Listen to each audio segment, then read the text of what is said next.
Meus irmãos, minhas irmãs, de novo, é uma alegria para mim estar aqui. De verdade, eu gosto muito. Eu não sei se é errado falar isso, talvez seja, mas eu gosto mais de aula do que de pregação. Porque eu gosto de estar perto aqui. Eu gosto da gente poder conversar, eu gosto dessa abertura que a gente tem para você levantar a mão e falar, isso aí eu não concordo, explica melhor. Eu gosto muito disso. Então, é sempre para mim uma alegria muito grande quando a gente está aqui juntos. E hoje, irmãos, eu estou tão feliz porque eu acho que hoje não vai ser um assunto polêmico. Depois de todo esse sorteio, que só me dão aqueles assuntos espinhosos, assim, negócio que hoje vai ser tranquilo, eu acho. A gente nunca sabe no começo, né? Mas vamos ver, eu acho que a gente vai conseguir caminhar bem. Vamos orar? E a gente sempre faz isso, irmãos, porque, de novo, Jesus disse isso para nós. A gente aprende, a gente tem acesso ao texto, mas sem o Espírito Santo de Deus, a gente não consegue entender o que ele está dizendo para que isso gere vida no nosso coração. Então a gente vai pedir a ajuda dele. Senhor, muito obrigado por essa manhã, Deus. Obrigado porque nós estamos aqui. Obrigado porque nós temos saúde o suficiente para estar aqui, Senhor. E às vezes a gente trata isso como se fosse algo corriqueiro, Senhor, mas não é, Pai. Irmãos da nossa comunidade hoje gostariam de estar aqui e não podem, Senhor, porque o seu corpo não os permite. Cuida deles, Pai, os alimenta, mas obrigado porque nós estamos aqui hoje, Senhor. O Senhor tem cuidado de nós, o Senhor tem sido bondoso conosco, o Senhor nos tem abençoado e a gente te agradece demais por isso, Senhor. Agora que a gente vai abrir a Tua palavra, Senhor, quando a gente lembra da Tua ressurreição, lembra que o Senhor está vivo, está aqui caminhando no nosso meio. Na Tua presença a gente te pede que o Senhor nos alimente, que o Senhor seja para nós vida, que o Senhor gere em nós vida, que o nosso coração seja transformado pelo Senhor, Pai. Porque, Deus, mais uma vez a gente te diz, a gente não quer continuar como a gente está agora, Senhor. Nós queremos ser mais parecidos contigo, nós queremos mais santidade, Senhor, nós queremos vencer mais o pecado em nossas vidas. Então, por favor, Senhor, nos ajuda hoje, a partir da Tua palavra, a olhar para Jesus, nos achegar a Ti e sermos transformados pelo Senhor, Pai. Sei com cada um dos meus irmãos, sei comigo, que a glória seja dada ao Teu nome sempre. E é no Teu nome que nós oramos. Amém. Queridos, a gente, na semana passada, eu acho que foi semana passada que eu estava aqui com vocês, a gente estava falando sobre mandato social. Tem vários mandatos na Escritura, certo? A gente está trabalhando especificamente o mandato social. Se você destrinchar essa expressão, mandato vem de ordenança, vem de mando. Então, houve uma ordem para alguma coisa específica. É o mandato de Deus. Deus, então, ordena para os homens que eles se relacionem com aspectos da criação de determinadas formas. Nós estamos vendo, então, como é que o ser humano deve lidar com outro ser humano. Na semana passada, a gente falou de maneira ampla sobre autoridades. Então, a gente olhou como é que Deus, quando ele cria o mundo, quando ele forma todas as coisas, ele imprime na nossa ordem autoridades. Isso vem de Deus. Então, existem pessoas que nessas relações exercem funções de comando para abençoar o povo. A gente viu isso e a gente lembrou de uma forma assim muito intensa e com muita insistência que na Escritura, no reino de Deus, liderança é serviço, irmãos. A gente nas nossas relações, porque de novo, né, os seres humanos querem mudar aquilo que Deus criou. Então, nas nossas relações, a gente transforma a liderança em privilégio. Então, no reino dos homens, quem é líder se alimenta, e aí no sentido bem amplo, tá? Se alimenta dos liderados. Então, retira dos liderados benesses para si mesmo. Não é assim no reino de Deus. É exatamente o contrário. Nosso líder maior, Jesus, se esvazia da sua glória, diz a carta de Paulo aos Filipenses, abre mão da sua glória, se esvazia e vem servir. Então, a gente, quando é líder, a gente serve também. Ótimo. A gente vai afunilar hoje. A gente falou da sociedade como um todo. Hoje a gente vai ainda mais focado falar de família, irmãos. Então, nossa aula hoje vai ser como Deus estruturou a família, como a família se dá, para que serve uma família e como é que a gente vive a família do jeito que Deus criou a família para ser. Tá bom? Então é isso. A gente vai voltar para a doutrina da criação, só que como já é a terceira vez que a gente está trabalhando sobre isso, eu vou passar de forma bem mais rápida sobre ela. A gente vai começar com a ideia de que, irmãos, família não é uma coisa que a gente inventou. Tem coisas que a gente inventa, de verdade. Tipo carro, certo? Deus não criou um carro. A gente inventou a partir das coisas boas que Deus deu, nossa inteligência, nossa habilidade, a gente transformou o mundo e a gente tem hoje esse item. Família não é assim, irmãos. Família faz parte da criação de Deus. Quando Deus cria todas as coisas, quando Ele ordena o mundo, embutido na criação está a noção de famílias. Nós nos relacionamos a partir desse núcleo mais interno. Só que, eu quero lembrar você, eu não sei se você estava aqui nas outras vezes. Se não, pega uma dessas aulas no YouTube e só vê esse começo da criação que é importante. Vou só recapitular rapidamente. Nós entendemos que Deus criou o mundo inteiro. Tudo que existe foi criado por Deus. Nada tem existência autônoma, irmãos. Tudo que existe no mundo deriva a sua criação do próprio Deus. E quando Deus cria as coisas, Ele dá ordem às coisas. Então nós não temos o direito de mudar aquilo que Deus criou. Claro, acabei de falar para você de um carro. A gente tem o mandato de desenvolver a criação. Isso é verdade. Só que existem coisas na criação que são feitas para serem eternas. Enquanto durar céus e terras, a gente vai vivê-las. Família faz parte disso, irmãos. Então, a gente viu também que todas as vezes que a gente olha para a criação de Deus e a gente muda essa criação a partir dos nossos próprios desejos, o que a gente gera é doença. Sempre, irmãos. Sempre. Todas as vezes que a gente olha para o que Deus fez e fala assim, não, nós vamos mandar, nós vamos decidir como a vida funciona. O que acontece sempre é caos, confusão, problema e doenças. Então, a doutrina da criação não só diz para nós que as coisas existem por causa de Deus, mas que elas existem de forma ordenada por Deus. E cumpre a nós, seu povo, entender como é que Deus criou as coisas e viver a partir disso. Certo? Simples, irmãos. Então vamos lá.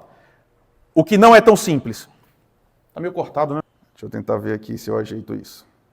Mas essa é uma pergunta para você, certo? E aí?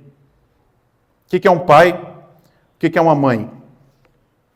Vai assim mesmo. O que é um filho?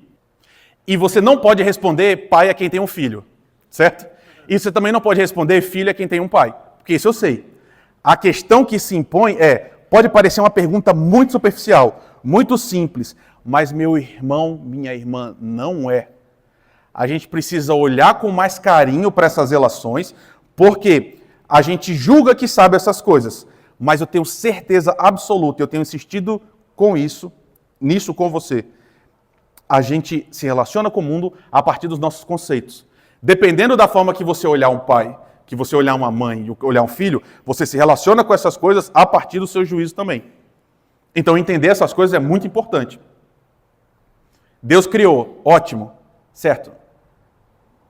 Mas o que significa ser um pai? O que significa ser uma mãe? O que significa ser um filho? Em outras palavras, a pergunta é, o que é família? É nisso que a gente vai caminhar, certo? Vamos olhar para Gênesis. Diz o texto bíblico. Por isso, o homem deixa pai e mãe e se une à sua mulher, tornando-se os dois uma só carne. Assim, criou o ser... Aqui são dois textos. Primeiro Gênesis 2, depois a gente volta para o 1. Criou o ser humano à sua imagem, a imagem de Deus o criou, homem e mulher os criou. Deus os abençoou e lhes disse, sejam fecundos, multipliquem-se, encham a terra e sujeitem-na. Tenha domínio sobre os peixes do mar, sobre as aves do céu, sobre todo animal que rasteja sobre a terra. Aqui a gente tem a criação da família. Aqui não houve queda, aqui é a criação perfeita de Deus. A gente tem um mundo, Deus estruturou dessa forma.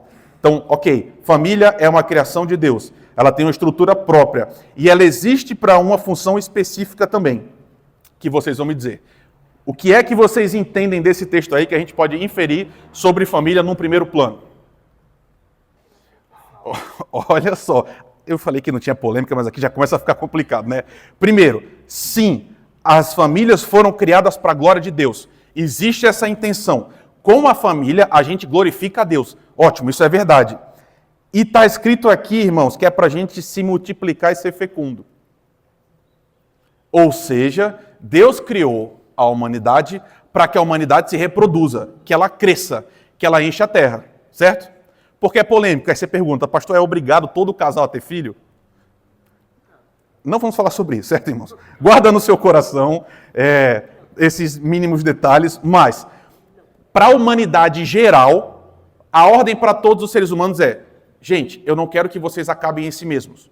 Vocês vão constituir uma família e vocês vão se reproduzir, vão gerar novos seres humanos também. Excelente. Isso está no texto, era uma das coisas que eu queria que a gente falasse. O que mais? Tem muita coisa aqui importante, irmãos, que a gente aprende sobre família nesse texto. Ótimo. O ser humano é a imagem e semelhança de Deus. Então, num sentido muito real, espelha o próprio Deus na criação. Excelente. O que mais? Opa, isso aqui é muito importante. A gente tem que tomar conta da terra. Porque Deus fala: sejam fecundos, multipliquem-se, enchem a terra e sujeitem-na. Tenham domínio e tal. Na semana passada a gente viu que domínio não é um domínio para exaurir a criação. Ou seja, irmãos, vocês lembram de Matrix? Acho que vocês assistiram Matrix. Tem uma discussão de Neo com o agente Smith que ele começa a descrever a humanidade. E ele descreve a humanidade a partir dos seguintes termos: um povo que chega num local, exaure todos os recursos, quando esgota e não dá mais para viver, vai para outro e faz a mesma coisa e fica mudando. O que é isso? E aí ele diz para o Neo: isso é um vírus. Então, quando a gente se comporta como um grupo de pessoas que, vamos supor, a gente chega num determinado local, a gente usa a criação até esgotá-la, acabar a vida, depois a gente vai para outro e faz a mesma coisa, a gente está vivendo o contrário do que Deus pediu que a gente viva. Porque a gente desenvolve a criação sem sujeitá-la no sentido de matá-la. A gente se relaciona com ela de forma harmônica. Famílias existem para isso. Ótimo, isso também está no texto. O que mais? A gente achava que ia ser super óbvio e a gente ia falar as coisas antes. Mas o que você está vendo no texto que fala sobre família? Certo, verdade. Também está aqui escrito, né? Essa ideia de você multiplicar é uma ideia de preservação, né? A gente vai legando aos próximos o que a gente sabe. Vou tentar só mais uma vez, tá? Mais alguém? Certo, se Deus manda, a gente tem que obedecer, né? A gente se relaciona com Deus a partir... Essa ideia de mandato é importante, né? Deus criou a família e Ele deu ordens e a gente obedece. Ótimo. O que eu acho que a gente aprende em primeiro lugar sobre... Fala, meu irmão. Oi? Ah, Jesus. Vamos lá. Irmãos, Deus mandou a gente se multiplicar. Isso é verdade. É um mandato de Deus. A gente tem que ter um pouco de cuidado para não cair numa visão católica desse texto, que é: você tem que ter tantos filhos quantos você conseguir ter. Porque essa é uma noção católica. Inclusive, eu não sei se vocês sabem, mas muito recentemente só que a Igreja Católica permitiu o uso de preservativo. Mesmo para proteção de doenças. Por quê? Se a família existe para ter filho, então sai tendo tantos filhos quanto você puder ter. Não é isso que o texto está ensinando, certo, irmãos? No primeiro plano. Não. Bem, vamos supor, uma mulher que se casou com 20 anos... Sim, isso significa... Eu vou dar um exemplo. E eu falei que ia ser tranquilo, né? Não deu 10 minutos. Calma.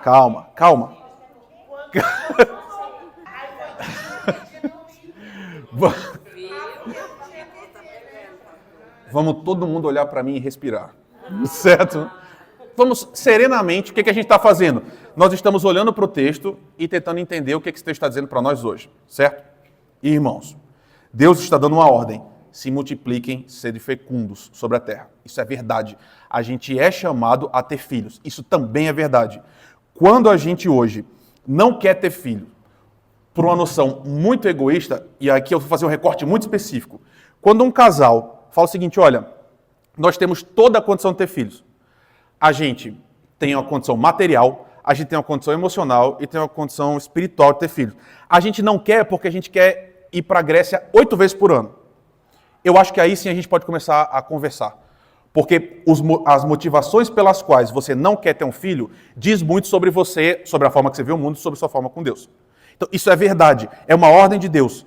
Tenham filhos. Contudo, irmãos, entender que essa ordem significa... É o exemplo que eu ia dar. Uma mulher casa com 20 anos, vamos supor.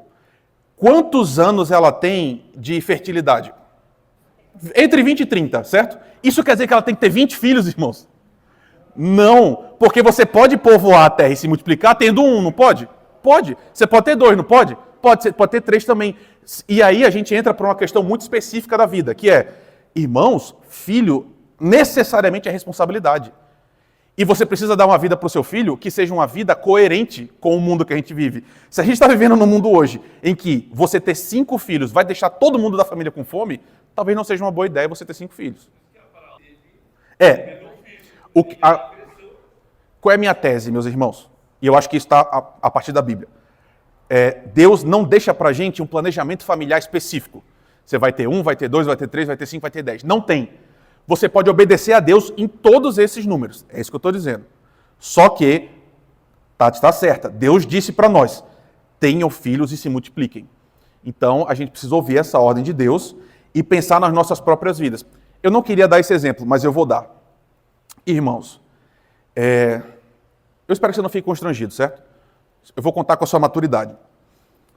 Eu tenho, irmãos, uma condição de saúde realmente complicada.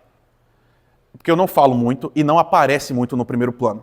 Mas a minha mente, irmãos, ela realmente é adoecida. E faz algum tempo. Não sei se vocês sabem, boa parte de vocês sabe. Meu pai tirou a própria vida há um tempo atrás. Vai fazer 1 ano e pouquinho. Então, eu tenho em mim, na minha genética, na minha forma de ver o mundo, eu tenho uma mente adoecida. Até hoje, eu luto muito com isso. E eu penso muito sobre ter um filho. Entende? Porque existe um componente genético e eu sei o que eu estou vivendo e eu penso, não está fechado na minha cabeça. Não é a decisão que eu já tomei, eu ainda estou pensando sobre isso. Só que eu acho que faz parte dessa discussão a gente pensar nessas coisas. Por isso que não é tão simples a resposta. Tem gente que não quer ter filho por questão material e não pode mesmo, porque está numa situação de penúria muito intensa, que não consegue nem cuidar de si, então não pode colocar mais um filho. No meu caso, eu realmente tenho pensado sobre isso, certo? Não estou dizendo que eu não vou ter, mas hoje eu tenho pensado sobre, eu não queria expor uma criança ao que eu estou sofrendo, irmãos, porque realmente é muito difícil. Então, disse isso tudo só para você pensar. Não é tão simples. Cada caso, a gente olha cada caso. Porque a Bíblia é sempre assim, né, irmãos? Sempre que você tem uma resposta simples para todo mundo, a gente tem problema. Porque a vida é muito mais complexa do que simplesmente falar assim, tá aqui o versículo, buf, e jogar na cara das pessoas. Tá? Só que, estou dizendo para vocês, Deus ordenou que a gente se multiplique. Então faz parte do processo central de Deus para a família, multiplicar e a gente ter filhos. Ótimo. Tem uma coisa que eu não sei porque ninguém falou. Talvez seja porque é muito óbvio, né? E aí a gente não fala mais. Só que a unidade mais básica da família é composto por quem? Por um homem e por uma mulher, irmãos. Isso é criação de Deus. Deus criou assim, é um projeto. Os seres humanos mudam isso aqui? Ou se mudam. E dá problema? Dá problema. Na Bíblia, eles fizeram isso? Fizeram. Como? Irmãos, inclusive se você é homem, para com essa piadinha, porque isso é... Eu vou dizer, isso é coisa de gente safada, certo? Salomão teve 1000 mulheres, e aí na minha vez eu só posso ter uma. Se eu ouvir você falando esse tipo de piadinha, o bicho vai pegar, certo? Porque fazia parte do plano de Deus que um homem tivesse várias mulheres? Não fazia, irmãos. Isso foi incorporado à vivência do povo de Deus? Sim, pela própria maldade do povo. No Novo Testamento isso é refeito? Sim. Jesus resgata a noção de monogamia, e inclusive quando a gente chega em Tito e 1 Timóteo, Paulo fala, vocês vão ter pastores e presbíteros? Qual é o primeiro requisito? Seja homem de uma só mulher. Então, o plano de Deus para a família é, nós temos um homem e nós temos uma mulher. E também, irmãos, de novo, eu não sei porque eu falei que não tem polêmica, mas tem, né? Uma noção muito concreta que você precisa entender, meu querido, minha querida, é Deus criou famílias autônomas. Com relação a ele? Não. Mas o que o texto diz? Por isso, o homem, qual é o verbo? Deixa pai e mãe e se une à sua mulher. Deus está dizendo desde o começo, de uma forma muito específica, existe uma ruptura, existe uma quebra. Tem uma unidade familiar que tem um homem e uma mulher e outro homem. Tem outro que é um homem, uma mulher e uma mulher. Esses dois, homem e mulher, que se apaixonam, na hora deles construir a própria família, eles precisam romper o primeiro vínculo. E eu não estou dizendo com isso que você vai abandonar o seu pai e sua mãe. Não é. Mas a nova família que surge é autônoma em si mesma. E Deus criou para ser assim. E aí a gente sabe que tem muito problema quando a gente não consegue fazer isso, né? Quando você tem um homem que não consegue romper o vínculo com seus pais para o seu casamento e traz os pais para o casamento, irmãos, você sabe o que acontece, né? Do lado da mulher, a mesma coisa. Muita gente hoje vive a sua vida na sua família sem conseguir romper essa relação superior com os seus pais. E aí, numa maneira muito concreta, né, trazem os pais para o casamento e aí começa a dar problema. Então, no projeto de Deus, famílias são autônomas, irmãs e irmãos. Deus pega um homem, uma mulher, e a partir daí começa uma nova família, eles vão começar a caminhar juntos, né? Então, multiplique-se e cultivem a terra. Ótimo. Tudo isso é para que essa imagem fique na sua mente, certo? O que é uma família? A gente tem um pai, uma mãe e os seus filhos, e eles vão povoar a terra e vão cultivar a terra, vão trabalhar a terra. Excelente. A gente volta para o começo. O que significa, por exemplo, dizer que o irmão Paulo é um pai? Porque eu espero que você esteja percebendo que isso começa a ficar mais complexo. Não é tão simples assim. E aqui vai entrar uma palavra que, assim, de novo, eu vou esperar a sua maturidade. Não é tão simples de falar, mas é importante demais para a gente entender como essas coisas se dão. Quando um homem é um pai, quando um homem é uma mãe, isso não é ontológico. O que isso significa, irmãos? Eu falei o quê? Eu falei um pai é uma mãe e uma mulher é um homem? Nossa, enfim. Não. Mas vocês estão entendendo, né? Tá. Quando um homem é um pai e quando uma mulher é uma mãe, isso não é... Irmãos, é um homem e uma mulher, certo? O homem é homem, a mulher é mulher e tem a família. É assim que eu acredito, é assim que está na Bíblia. Certo? Quando a gente diz assim, fulano é um pai, isso não é ontológico, irmãos. Isso é muito importante. Você pode pensar que, pastor Rafael fica lá viajando, não sei o quê. Cara, isso faz toda a diferença como você vê o texto.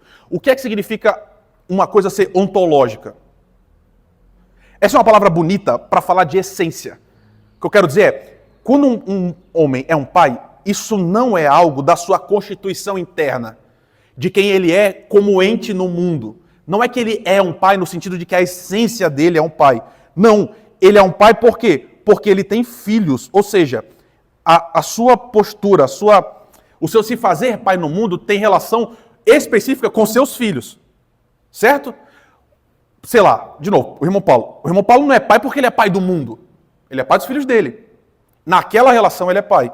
Isso é muito importante, irmãos. Por quê?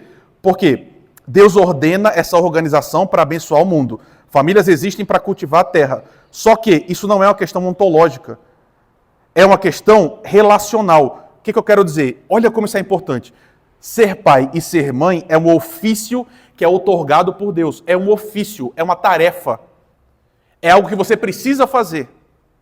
Como as outras áreas da sua vida, constitui também quem você é no sentido do papel que você assume. Ninguém é pai da humanidade inteira. Ainda que você seja um pai, a sua paternidade e a sua maternidade estão circunscritas àquela pessoa. Isso vai fazer tanta diferença, irmãos, porque eu acho que vai tornar claro para você. Eu vou mostrar um texto que prova esse caráter transitório das relações humanas, certo? Olha só o que a gente vai ver em Jesus lá na frente. Jesus respondeu: o erro de vocês está no fato de vocês não conhecerem as Escrituras nem o poder de Deus. Porque na ressurreição nem casam, nem se dão em casamento, mas são como os anjos do céu. Quanto à ressurreição dos mortos, vocês nunca leram que Deus disse: eu sou o Deus de Abraão, Deus de Isaac, o Deus de Jacó? Ele não é o Deus dos mortos, mas sim dos vivos. E ouvindo isso, as multidões se maravilharam da sua doutrina. Por que eu estou colocando esse texto aqui? Meu irmão, minha irmã, você precisa entender, de novo, como a vida é mais complexa do que parece no primeiro momento. As relações, tais quais elas se apresentam nessa ordem agora, elas vão ser reconfiguradas na eternidade. Sim ou não? Jesus está dizendo o seguinte: porque os caras quiseram pegar Jesus, lembra desse texto? Eles falaram assim, os saduceus não acreditavam na ressurreição. Eles eram judeus, mas acreditavam que quando você morre acabou tudo. Aí eles vão pegar uma peça em Jesus. Como é que eles falam? Jesus, um homem tinha uma mulher. E aí ele morre, sem deixar filhos. O irmão dele assume o seu lugar, porque essa era a noção judaica, né? Então o irmão assume o lugar, casa com a mulher para dar os filhos. E assim acontece com 7 irmãos. Os 7 não dão filhos para ela e todo mundo morre. Quando chegar no céu, ela vai ser mulher de quem? Na cabeça deles, eles estavam pegando Jesus numa artimanha lógica, quer dizer assim, tá vendo que não tem ressurreição? Como é que a gente vai aplicar a lei no céu? Aí Jesus diz, vocês não estão entendendo nada. Vocês não entendem o poder de Deus nem a sua palavra. Porque Jesus diz, na ressurreição, as pessoas não casam nem se dão em casamento. Qual é a ideia, irmãos? Talvez eu vou deixar você muito triste, certo? E talvez eu vou deixar você muito feliz. Não esboce reação, certo? Para não se complicar. Mas você está casado com essa pessoa hoje. E você vai estar casado com ela até ela morrer, ou até você morrer, ou acontecer algum desastre no meio. Jesus voltar. Não é o desastre, certo? É a terceira coisa. Só que o que eu quero dizer para você é essa relação que se dá agora, ela vai ser desfeita. Porque ela é uma relação transitória. Ela existe para esse lado da existência. Ela não vai existir para o próximo. Então, é uma relação que se dá posicional, não é ontológica. É isso que eu estou querendo dizer. Você é filho de Deus agora? É. Você vai ser filho de Deus na eternidade? Vai. Porque isso é ontológico. Do seu ser. Faz parte de quem você é. Nunca vai mudar. Não é assim com as nossas outras relações. Eu não vou ser seu pastor no céu. E você diz, oh, glória a Deus. Não vou ser. Essa é uma relação momentânea, transitória, que serve a uma função específica agora. A família funciona desse jeito também. Agora nós temos essa relação. Por que isso é tão importante? Por que eu estou insistindo nisso demais? Irmão, minha irmã, o seu filho não é seu. Você entende o que eu estou querendo dizer com isso? Porque se a gente não para e pensa a partir da Escritura como se dá as relações familiares, a gente assume para nós uma ideia equivocada sobre o que significa você ser pai e você ser mãe e o que significa ser um filho. Porque nós, seres humanos, é óbvio, irmãos, isso é muito claro de entender. Tem um homem e tem uma mulher. Esses dois têm uma relação. Essa relação é fecunda. Nasce uma pessoa. Essa pessoa sai de dentro de outra pessoa. A ideia intuitiva é, cara, ele é meu filho. Ele é meu. Fui eu que fiz. As pessoas falam isso, né? É normal as pessoas pensarem isso. Fui eu que fiz. Eu dei a vida para você. Eu dou tudo para você. Você é meu. Irmãos, não é assim na Escritura. Por isso que a gente está falando de família, por isso que é importante revisitar esses textos. Porque a família a qual Deus criou não obedece esse tipo de relação. O centro do que a gente precisa compreender hoje é isso. Ontologicamente, o seu filho não é seu. Não existe um ser humano que é dono de outro ser humano. Essas relações não existem. A sua esposa não é sua. Seu marido não é seu. E é claro que eu não estou falando na academia lá, porque tem outra mulher olhando. Claro que ele é seu nesse sentido, certo? Eu estou dizendo, ontologicamente, na essência de quem nós somos, seu marido não é seu marido. Ele está seu marido agora. Quando o Senhor vier e reconfigurar todas as coisas, a gente vai ter outro tipo de relação. Aí você fala, pastor, como é que vai ser? Não sei, não tem detalhe na Bíblia. Eu não sei como vai funcionar. Mas eu sei que Jesus está dizendo isso. Essas relações agora, elas vão ser refeitas. Portanto, a igreja não é minha, irmão. De nenhum pastor. Os trabalhadores não são de nenhum chefe. Todas essas relações são transitórias. Elas são dadas, elas são relações posicionais. E aí, o irmão Daniel falou, fundamental.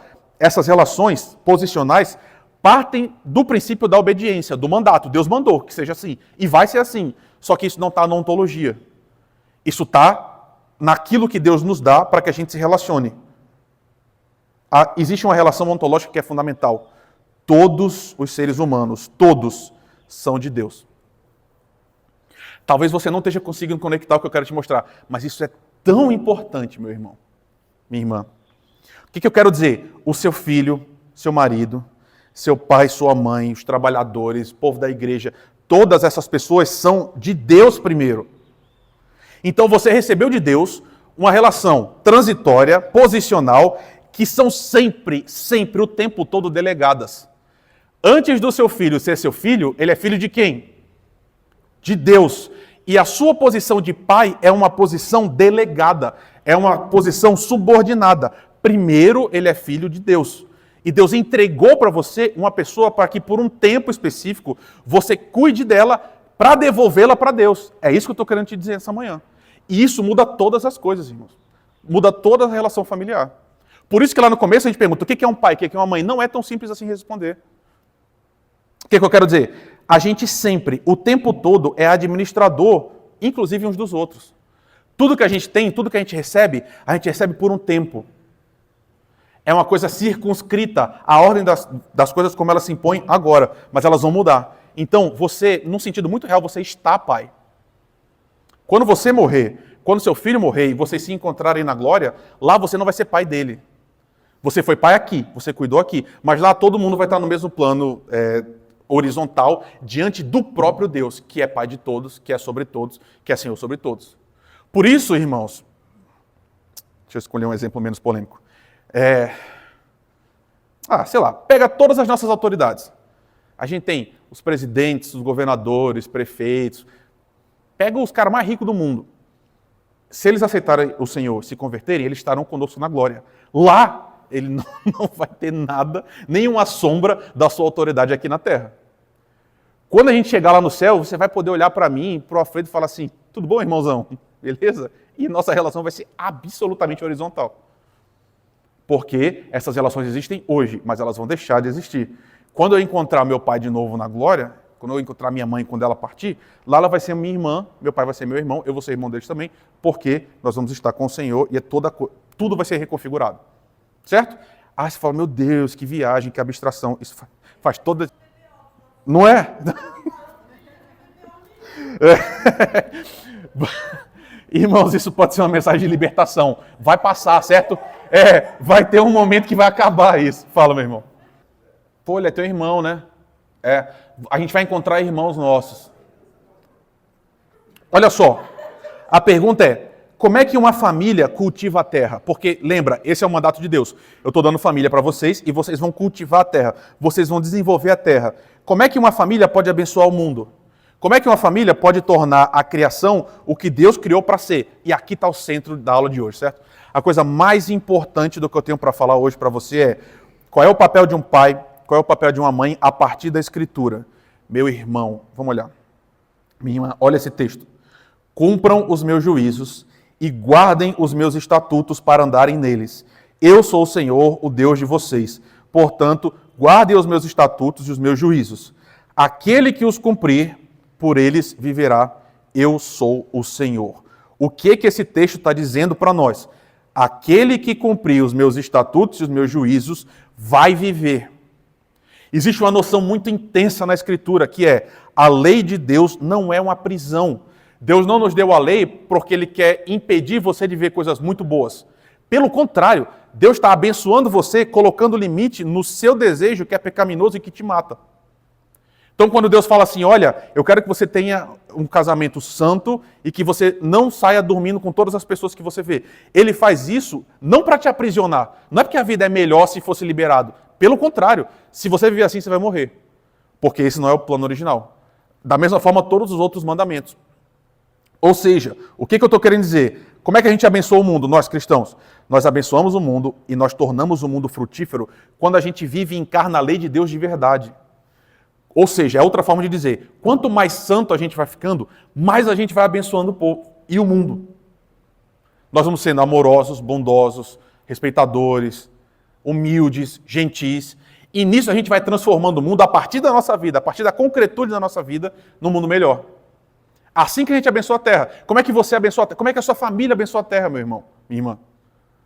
Se você vai vivendo a vida de Jesus, espalhando no mundo a vida de Jesus, o mundo vai sendo salgado. Lembra essa ideia? Você é sal, você é luz. Como? Jesus fala, quando a prática de vocês for muito além da dos fariseus, dos pecadores, dos publicanos. Né? Ou seja, quando a gente obedece à lei de Deus, a gente vai perpetuando no mundo essa vida de Jesus e a gente vai abençoando o mundo. Ou seja, meu irmão, minha irmã, já tentei fazer isso com você, né?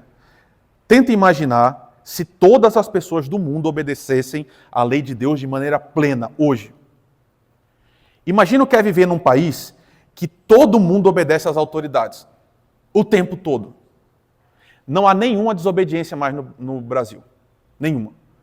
Todo mundo obedece 100% tudo. E mais, todas as autoridades são 100% justas, fazendo apenas o que se requer delas, promovendo justiça, progresso e desenvolvimento.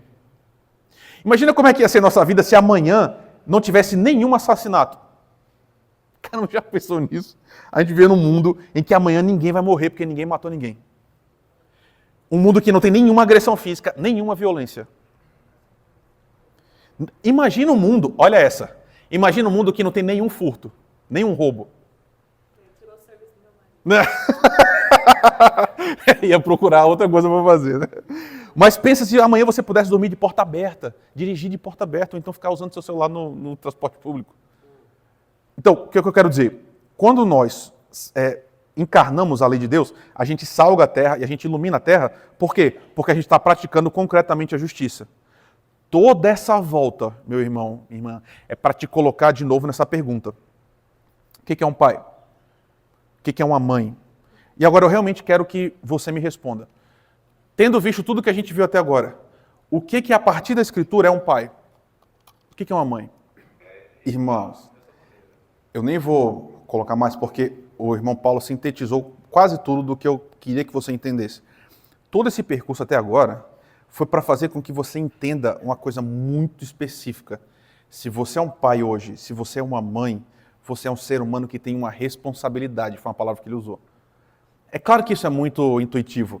Todo pai tem que ter responsabilidade. Mas a partir da Escritura tem uma responsabilidade muito específica, que é você tem um ou mais seres humanos outros e você precisa criar esses seres humanos para a glória de Deus. Isso é um pai.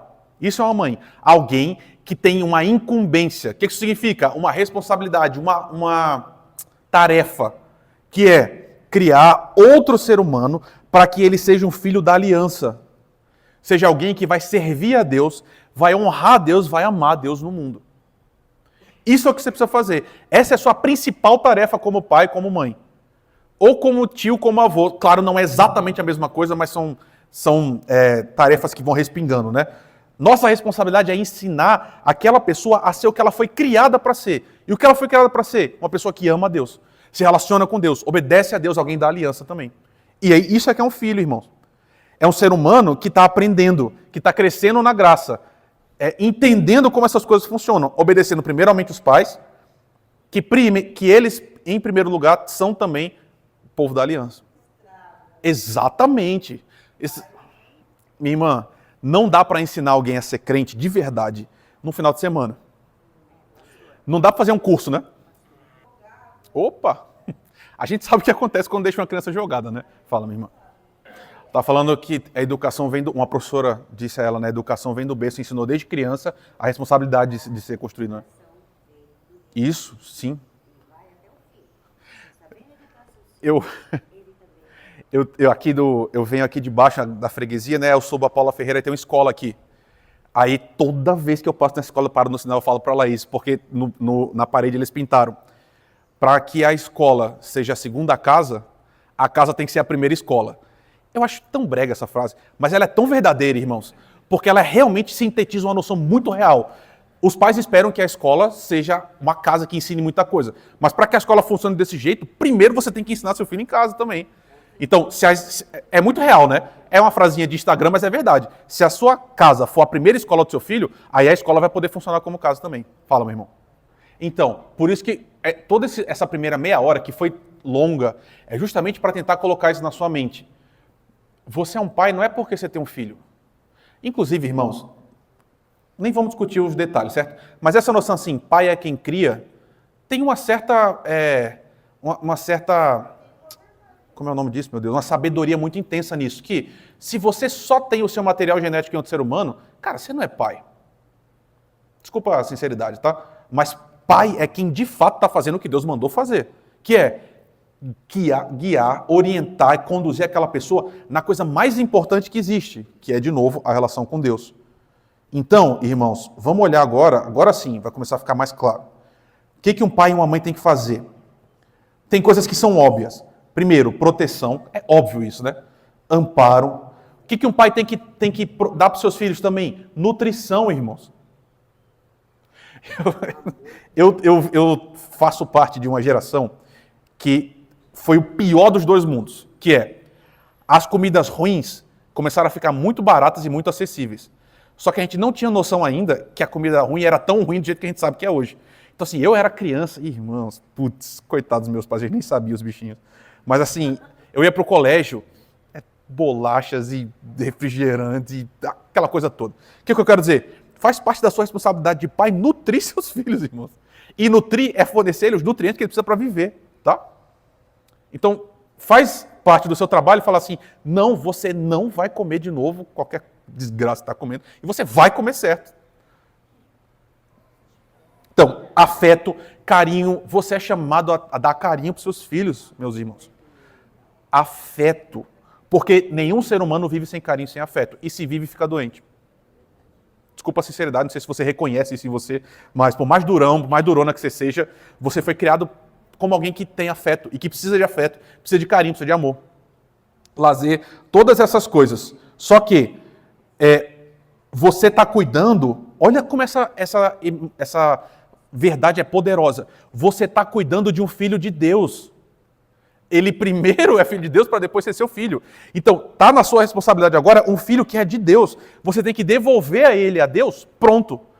Com 1000 aspas, pronto, tá? Mas você está cuidando de alguém que não é seu. É de alguém que está acima de você. Então, irmãos, o seu filho, de novo, não é seu. Ele não existe para você. Ele existe para Deus. E a sua responsabilidade é conduzir essa pessoa nessa jornada.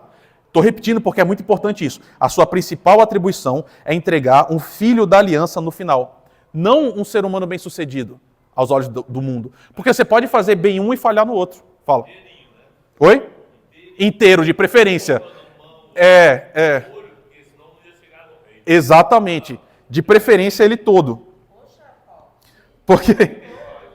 Porque, de novo, eu falei isso algumas semanas atrás, quando a gente falou da primeira carta de... Não, Efésios. Em Efésios capítulo 5 a gente falou um pouco isso. Meus irmãos, o seu filho não é o seu projeto. Sabe? Porque assim, tem muita gente... Putz, nunca é não polêmico, né? Tem muita gente que é frustrada na vida, não conseguiu fazer o que queria, e aí quer ter um filho para quê? Para o filho fazer o que ele não conseguiu fazer, o que ela não conseguiu fazer, e a partir do filho você vive a sua vida. Quando você faz isso, você está literalmente pecando contra Deus. Porque o seu filho não é uma extensão sua. Seu filho não é o seu projeto. Seu filho é alguém que está na sua responsabilidade, mas que é primeiro de Deus. Então, é óbvio que cabe aos pais acompanhar, né, e cobrar as responsabilidades. Só que outra coisa é você ter a vida do seu filho traçada lá no começo. Cara, tem tanta gente que machuca seres humanos com isso, assim, né? Tipo assim, tem gente que já nasce com a história da sua vida toda contada pelo pai. Nasce para poder viver aquilo que o pai já preparou para a pessoa viver. Não como um ambiente. Eu acho que vocês estão entendendo o que eu quero dizer. Mas é um filho que já nasce assim. Ele vai ser o próximo médico da família. Ele vai ser o próximo engenheiro, o próximo delegado. E a pessoa não tem escolha, os pais estão em cima o tempo todo. Você tem que ser, você tem que ser, você tem que fazer. Essa não é sua responsabilidade, meu irmão, minha irmã. Não é para isso que você tem um filho. É importante que você cobre para o seu filho responsabilidade na vida? Claro que é. Você pode deixar seu filho com 35 anos falando assim, eu estou descobrindo ainda o que eu quero fazer da minha vida e abraçando as árvores. Não, você não pode. O seu filho tem que ter responsabilidade. Eu não estou dizendo para você deixar seu filho assim, faz o que você quiser, tá ligado? Sai correndo pelo mundo e descobrindo que... Não é assim. Só que, no outro sentido, você também tem que entender que não é seu papel impor uma narrativa que já está pré-concebida para o seu filho. O que você tem que fazer? Você tem que criar um ambiente o mais saudável possível para que o seu filho opte, obviamente, dentro de opções válidas, o que ele quer fazer da sua vida. Eu nem sei se eu podia falar isso, mas eu vou. Ela não está aqui, né? Minha mãe, no dia que eu falei para ela que eu queria ser pastor, ela chorou. E não foi um choro assim de, caramba, que alegria que meu filho vai ser pastor. E nem é porque eu ia ser pobre, também não era essa a ideia. A noção dela é que, tipo assim, caramba, vai ser uma vida de sofrimento daqui para frente. Porque, meus pais sempre foram liderança na igreja. Então, eles sempre viram as buchas que tem para o pastor. Porque, irmão, você pensa que talvez você pense isso, né? Que é muito tranquilo, né? A gente vem para cá e a gente está falando e é muito divertido. Caramba, meus irmãos. É pancada. Mas só que minha mãe olhou e falou, Rafael, Deus te chamou para fazer isso? Eu falei, chamou, mãe. Ela falou, então vá. E às vezes, quando eu falo assim, eu vou desistir, ela fala, desista mesmo e tal, mas... é isso que eu estou falando, ela respeita, entendeu? Meus pais respeitaram. Eu larguei a faculdade para ir para o seminário. Irmãos, olha onde é que eu estava. Eu tinha me formado em engenharia civil. Eu estava no mestrado em engenharia civil e eu tinha passado de novo em direito. Eu estava cursando direito na faculdade, tudo faculdade federal. E eu larguei tudo e falei, vou ser pastor. Nossa, coitado dos meus pais. Mas entende? Eles falaram assim, é isso que você quer, Deus está chamando você para isso, então vá. Então, é isso que eu estou falando. Você cria um ambiente para o seu filho. Mas vai chegar o momento que seu filho vai falar o seguinte, eu quero isso. E pode ser que você não queira aquilo. E de novo, eu estou falando de opções válidas. ele fala, eu quero fazer uma coisa e você queria que ele fizesse outra. E aí?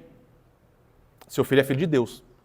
Se é uma opção válida, deixe o seu filho ser aquilo que Deus o criou para ser. Ponto.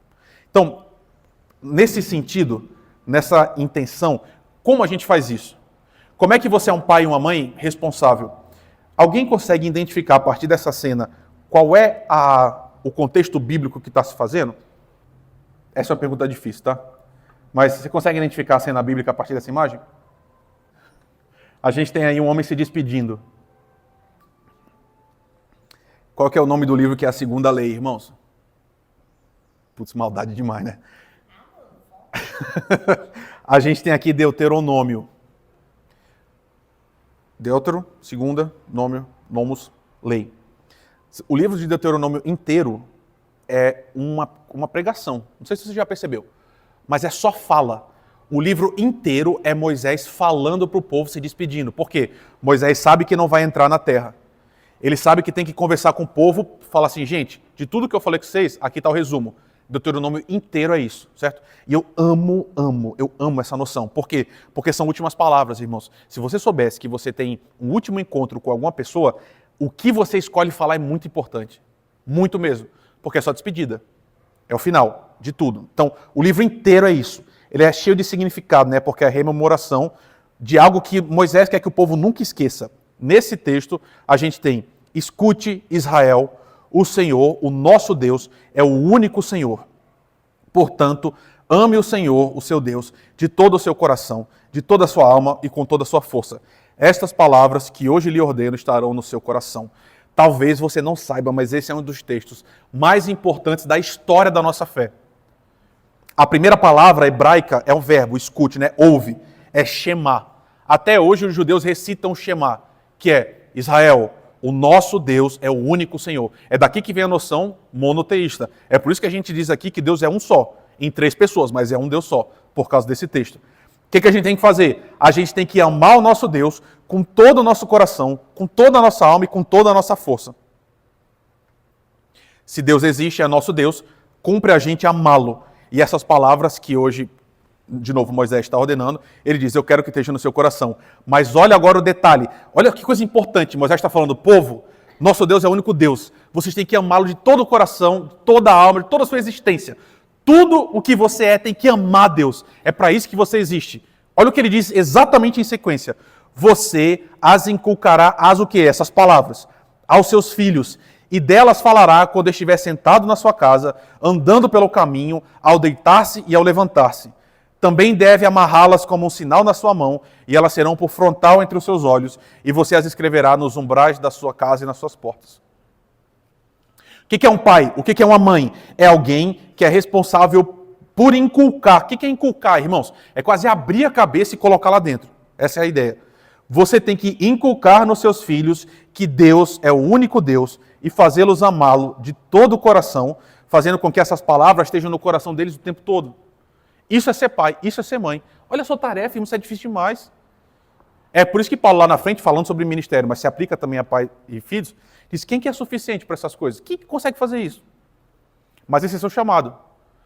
Fazer com que esse ser humano que está hoje com você entenda, Deus é o único Deus, eu tenho que amá-lo de todo o coração, todas as minhas forças, toda a minha existência. E aí, você percebe como é concreto? Ele fala o seguinte, você vai inculcar isso no coração dos seus filhos. Como?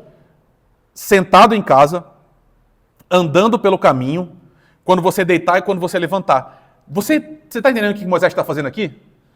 Ele está dizendo basicamente o seguinte, olha, o tempo todo, não importa o que você esteja fazendo, você está ensinando seus filhos. Quando? Até que idade? Que dia da semana? Aqui não tem escala 6x1, né? Aqui é 7x0, tá? É todo dia, o tempo todo, você ensinando seu filho. Ensinando o quê? Deus é o único Deus, a gente tem que amá-lo, todo o nosso coração, toda a nossa alma, o tempo todo. Como é que a gente faz isso, irmãos? Opa! Com certeza. Uma primeira, e aqui entra a parte super prática, certo? Você vai sair daqui hoje pensando nisso.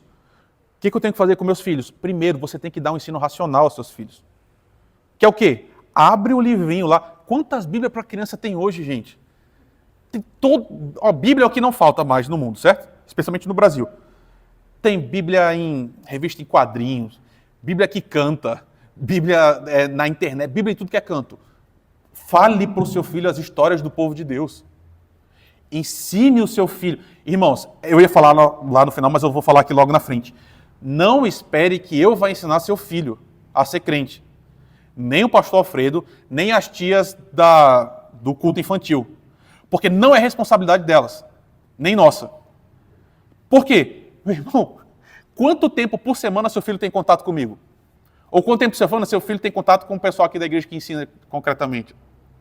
1 hora por semana? Não é a gente que vai ensinar seu filho. Quem tem que ensinar seu filho? Você. Então, ensine ao seu filho, à sua filha, as histórias do povo de Deus. Pastor, eu não sei as histórias do povo de Deus. Você percebe que o problema é anterior? Então, aprenda e depois ensine, porque a responsabilidade é sua. Não é da igreja.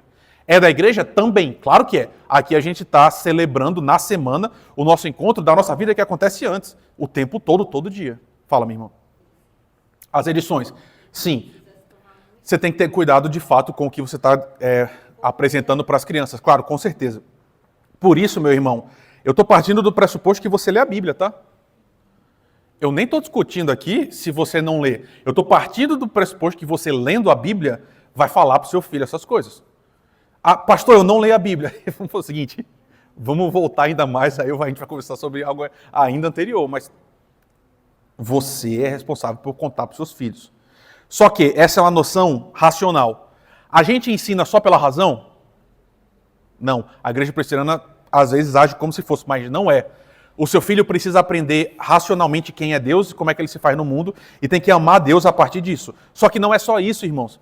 A gente ensina também a partir do afeto. A gente ensina as crianças a amarem a Deus a partir do afeto. Como é que a gente faz isso? Meu irmão, minha irmã, cante com seus filhos. Talvez você seja uma pessoa que cantando você acha que está estragando a vida deles, né? Porque de todos os dons que Deus te deu, talvez a voz não seja o principal deles. Mas isso não é importante. Todas as crianças amam a voz do pai e da mãe, pelo menos até uma certa idade, tá? Depois pode até o negócio desandar. Mas eu não sei se você teve essa experiência, meu irmão, irmã, mas de casa, meus pais o tempo todo ficavam cantando as músicas do povo de Deus comigo. Hino, direto. Hino da harpa era só o que tinha, porque minha mãe era assembleiana, então foi o que saiu no primeiro sentido. Mas assim, eu cansei de ouvir meu pai tocando Vencedores, os hinos daqui, todas as músicas que a gente canta hoje, eu aprendi em casa, o tempo todo. E note, música é uma coisa muito poderosa, irmãos. Vai criando relações afetivas, é isso que eu estou dizendo. Crianças que estão vivendo nesse contexto vão aprendendo com os pais a cantar como o povo de Deus canta também. Por isso que a sociedade judaica, tal qual Deus a criou para ser, era tão imagética. Tinha tanta imagem, no sentido de, você lembra do tabernáculo, né? Tinha anjos desenhados, palmeiras, romãs, eles tinham os cânticos dos degraus, olha que coisa linda. Isso é uma coisa que se tiver aquela salinha no céu, para a gente ver as fitas da terra, eu quero assistir. O povo indo para Jerusalém, os degraus é porque Jerusalém ficava numa montanha, um conjunto de montanhas. Enquanto o povo ia adorar a Deus, eles iam cantando nos degraus. Enquanto eles iam subindo, eles estavam cantando aqueles salmos que vão do 126 ao 136, se eu não me engano. As crianças estavam ouvindo o tempo todo. Então elas já estavam, sem saber ler, elas estavam cantando a palavra de Deus, cantando a lei do Senhor e cantando junto com o resto do povo. E aquilo vai plasmando no coração da pessoa uma noção fundamental. Então cante, meus irmãos, coloca a música. Não quer cantar? Você sozinho? Bota lá aquelas 3 palavrinhas, tem tanto, eu não sei, porque enfim, né? Mas tem várias coisas no YouTube que são as músicas do povo de Deus para crianças. Vai cantando. O que mais? Meus irmãos, você já está aqui, isso é osso, né? Você está aqui, talvez você não precise ouvir isso, mas enfim. Existe um ensino emocional também, que é ancorar as experiências desde a mais tenra idade com o povo de Deus.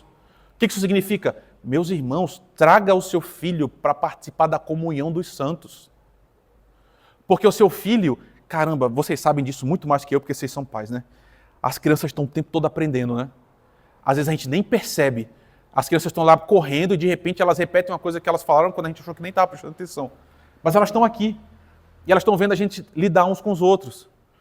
E vendo como é que a gente reage. E elas estão aprendendo. E isso está criando no coração delas uma noção muito, muito concreta de quem Deus é e de como é que a gente se relaciona com Ele. Eu eu gosto muito daquela hora que as crianças vêm na frente para orar antes do culto, de a gente dar para elas o microfone para elas orarem. E eu faço isso, irmãos, e eu gosto de fazer isso, não para que a gente assista as crianças, mas para que a gente ore com elas. Porque desde o começo elas já fazem parte do povo de Deus, elas estão aprendendo com a gente a orar. E aí você vê, é muito curioso, né? Fala. Eu concordo plenamente, meu irmão. Você, meu querido, minha querida, é responsável por moldar o coração do seu filho. E aí você que é um adulto, fica jogando no coração do seu filho as suas frustrações com a igreja, que às vezes são genuínas. Porque a gente erra, irmão. Eu vou te irritar, eu tenho plena consciência disso. Você não vai gostar de mim muitas vezes, não tem problema. Só que você ficar falando isso para o seu filho, está plasmando o que no coração dele? Igreja não presta, eu não quero estar lá. Quando você, se você foi uma criança na igreja, você deve ter entendido isso. Cara, a igreja é um lugar excelente para estar, na moral. Eu estava um dia conversando com a Tati, ela falou para mim, que eu acho que eu não lembro, eu posso estar contando a história errada. Porque também tem isso, né? Não é que a gente inventa a história, tá, irmãos? A gente só deixa ela mais bonita, assim, para explicar melhor. Mas eu acho que a Tati falou para mim o seguinte, que chegou um momento que as meninas ficavam chorando para ir para a igreja. Quando ela não ia, as meninas queriam ir. E eu lembro quando eu era adolescente, o culto, a escola dominical começava às 9 horas. Eu ia para a igreja às 8 para poder... Tinha um devocional que era antes do culto começar. Eu ia sozinho. Eu pegava o ônibus e ia sozinho para a igreja. Meus pais ficavam. Por quê? Porque eles me levaram o tempo todo. Eu aprendi a amar aquele lugar. Eu amei o povo de Deus e continuei caminhando. Então traga seu filho para a igreja, meu irmão, minha irmã. Traga ele para estar aqui conosco. Outra forma da gente fazer isso é orando. Caramba, você ora com seus filhos? Meu irmão, pelo amor de Deus, se você não ora com seus filhos e você não ora pelos seus filhos, comece a fazer isso para ontem. Porque, de novo, é sua responsabilidade entregar um ser humano que ama o Senhor. Como é que você ama Deus sem orar? Não ama. Não ama. Desculpa, se você não ora, você não ama o Senhor. Eu estou falando com isso, se você orar 2 horas por dia, não é isso.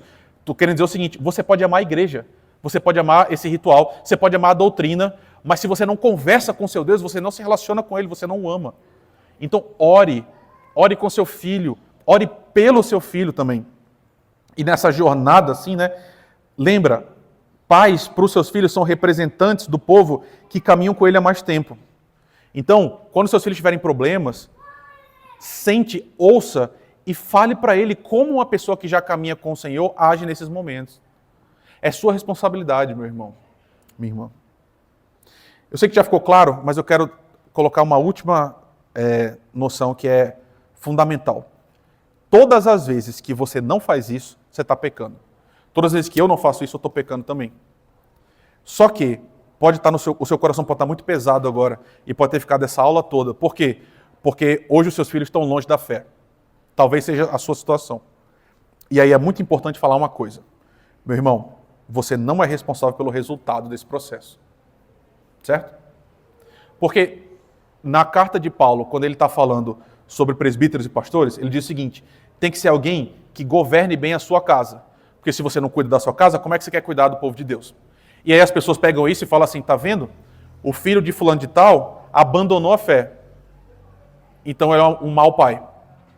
É uma má mãe. Meus irmãos, não sejam cruéis desse jeito. Porque isso simplesmente não é verdade. A gente tem exemplos na Escritura de gente muito crente, que criou seus filhos e os filhos não quiseram seguir o caminho depois. E aí o que a gente faz? Sabe, o que eu quero dizer? É verdade quando você vai escolher um pastor e um presbítero, você não pode escolher uma pessoa que não conduz bem a sua própria casa quando as crianças são crianças. Quando elas são tratadas de qualquer jeito. É verdade, isso é verdade mesmo. Crianças que são absolutamente mal comportadas nesse sentido, é um mau sinal para os pais. Só que isso tem um limite, irmãos. Você pode ter sido um pai excelente, uma mãe excelente, fez tudo certo. E o seu filho decidir, eu não quero essa fé. Isso não está nos seus ombros, meu irmão. Isso não está nos seus ombros, minha irmã. E eu falo muito por experiência própria. Chegou um tempo que vocês estão vendo como eu sou, né?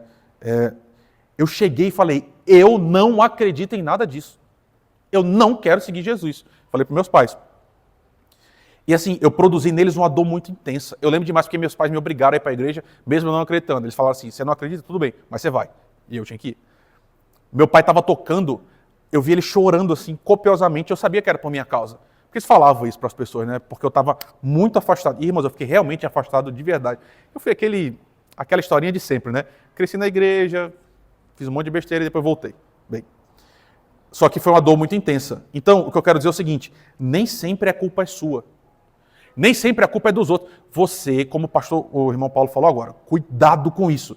Cuidado quando você chega em casa e fica falando dos outros.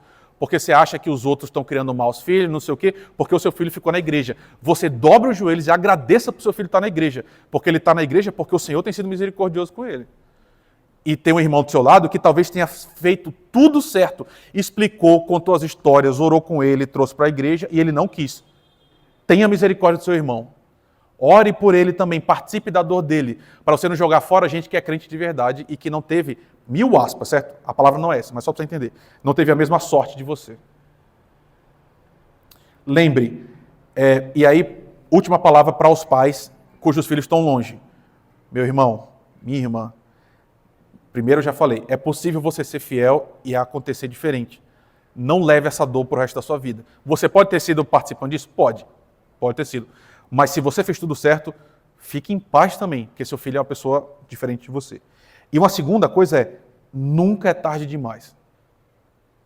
Sabe, meu filho está afastado da igreja há 40 anos, continua orando, continua falando, continua esperando. Sabe por quê? Hebreus mostra pra gente, capítulo 11, que teve pessoas que não viram o resultado das suas orações, mas que elas chegaram. Então, tem pais que partiram para a glória, não viram seus filhos voltarem para a igreja e eles voltaram a partir do ensino que foi feito uma vida inteira e eles vão se encontrar de novo na glória.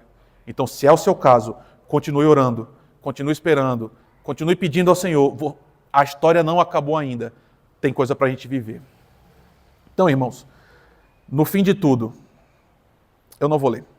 No fim de tudo, a gente está caminhando para a cidade celestial, queridos. Agora você é pai dos seus filhos.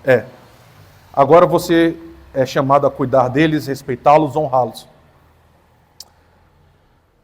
Mas eles são filhos do Pai Eterno. Peça orientação ao Senhor, peça ajuda, peça o enchimento do Espírito, porque essa é uma tarefa impossível. Mas a gente serve o Deus do impossível também, né, meus irmãos? E Ele vai dar graça a você, vai lhe encher de sabedoria, mas, por favor, assuma a sua responsabilidade. Você, no fim das contas, é chamado a criar um filho da aliança, um filho de Deus, que vai conhecer a Deus e amar a Deus como você ama e conhece a Deus também. Vamos orar? Senhor, muito obrigado porque essa palavra nos alcança, Senhor, hoje. Obrigado, Senhor, porque o Senhor realmente nos tem dado privilégios imensos, que é ter filhos, Pai, e ter gente que a gente pode guiar nos seus caminhos, Senhor. Gente que a gente pode ensinar quem o Senhor é, o que o Senhor faz, como o Senhor pensa, como o Senhor sente. E nisso a gente vai entendendo quem nós somos e quem o Senhor é também, Pai. Muito obrigado por isso, Senhor. Obrigado porque crianças no nosso meio realmente nos abençoam. Elas nos enchem o coração de alegria, Pai. Eu te peço aqui, Senhor, por todos os meus irmãos que ainda estão nessa jornada, Pai. Por favor, Senhor, nós somos pequenos demais para essa tarefa tão grande. Mas a gente também serve a um Deus que é poderoso demais, Pai. Então, por favor, os enche de sabedoria, Senhor, de paciência, de alegria, de longanimidade, Senhor, para que os filhos, vendo-os se relacionar contigo, também se relacionem contigo, Senhor. Nos dá, Pai, o privilégio de ver esses pequenos crescendo, proferindo o Senhor, Pai, pregando o Senhor, vivendo o Senhor, escolhendo o Senhor, e que a gente possa ter a grata alegria de ver o Teu reino avançando, Pai. Sê conosco, Senhor, cuida de cada um de nós, abençoa as nossas famílias, para que nós vivamos rendendo graça ao Seu nome, Pai. Sê conosco, é o que a gente te pede no nome precioso e maravilhoso de Jesus. Amém.